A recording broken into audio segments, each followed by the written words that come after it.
तो सबसे पहला जो पॉइंट है वो है नियम, मर्यादा। अब चाहे कुछ भी हो जाए, भाई घर छूटो, चाहे जग रूठो, चाहे रूठो ये संसारा हो, कौन सुनेगा मेरी काल लोक में जब गुरु रूठ गया मेरा हो। मर्यादाओं के लिए हम सत्सेवक भाई बहनों ने अब कमर कस लेनी है, कमर। अगर जरा भी मर्यादा हमारी टूटी, ये हमारी आरती सफल नहीं हो सकती। ये 5 ज्योति वाली आरती हमारी सफल नहीं हो सकती। अगर मर्यादा तोड़ के यदि हम ये आरती करने की फॉर्मेलिटी करेंगे तो हम भगवान को धोखा नहीं दे सकते, हम खुद को धोखा दे रहे हैं, खुद को। तो मर्यादाओं के लिए कमर कस लो, कमर। जो जो नियम गुरुदेव ने हमें बता दिए, कुछ भी हो जाए निभाएंगे तो निभाएंगे। परमात्मा से प्रार्थना करेंगे नाक रगड़ रगड़ के। चाहे किसी का पति रूठे तो रूठे, किसी की पत्नी रूठे तो लाख बार रूठे, किसी की पत्नी घर छोड़कर जाए तो लाख बार जाए, किसी का जो है पति जाए तो लाख बार जाए, किसी के सास ससुर नाराज हों, किसी के माता पिता नाराज हों तो लाख बार हो जाए।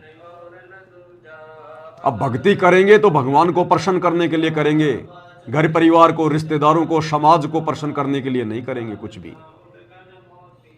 अपने परमेश्वर के वचन को प्रथम महत्व देंगे, अन्य किसी के भी भक्ति विरुद्ध वचन को महत्व नहीं देंगे। आप घर में रह रहे हैं, परिवार में रह रहे हैं, ससुराल में रह रहे हैं, हमने केवल उनकी उन्हीं बातों का समर्थन करना है, उन्हीं बातों तक हमने सहयोग देना है जो बातें भक्ति मार्ग में किसी प्रकार से बाधा उत्पन्न ना कर सके।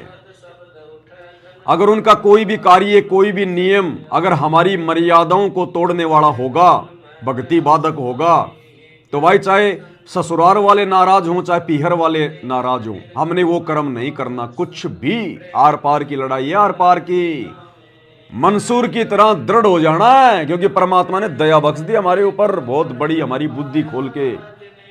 सबसे पहले तो गुरुदेव ने सात संगति के माध्यम से अपने आप को भगवान सिद्ध करवाया, और उसके बाद परमेश्वर ने वो आध्यात्मिक क्रिया शुरू करवा दी जिसको 30 साल तक सारी संगत केवल तोते की तरह बोल रही थी, पाती पंच पोप कर पूजा, देव निरंजन और न दूजा, लेकिन समझ कोई नहीं पा रहा था। अब परमेश्वर ने हमारी बुद्धि खोली, ज्ञान योग खोला, और आज 5 ज्योतियों के साथ में आरती उतरवानी शुरू कर दी। और ये आरती सफल होगी मर्यादाओं के साथ में। तो मर्यादाओं के साथ में भाई और बहनों कोई समझौता नहीं किसी प्रकार का। असंख्य जन्म हो गए, असंख्य युग बीत गए, हमने रिश्तेदारों को प्रसन्न किया, परिवार को प्रसन्न किया।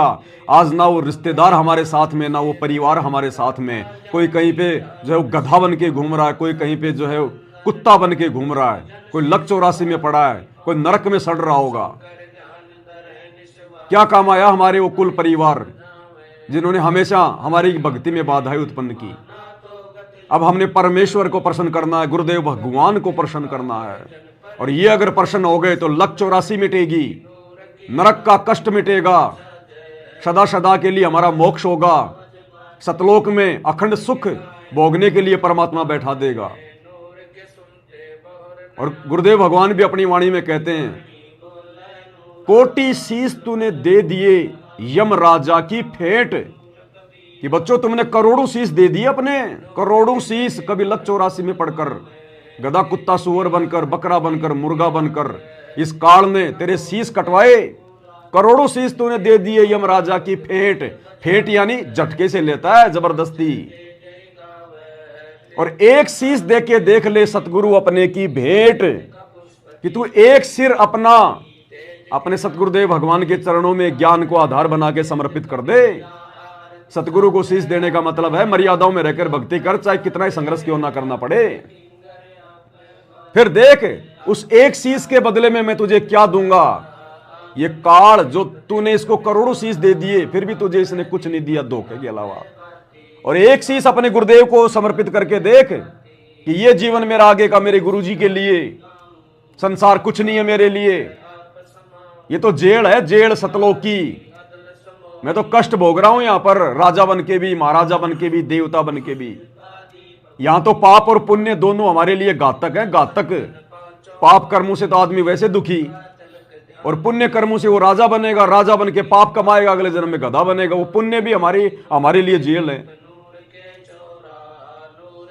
तो ये शीश हमने अपने गुरुदेव को समर्पित करना है, ये जीवन अपने गुरुदेव को समर्पित करना है। मर्यादा नहीं तोड़ेंगे तो नहीं तोड़ेंगे। अनजाने में टूट गई, परमात्मा माफ करेगा।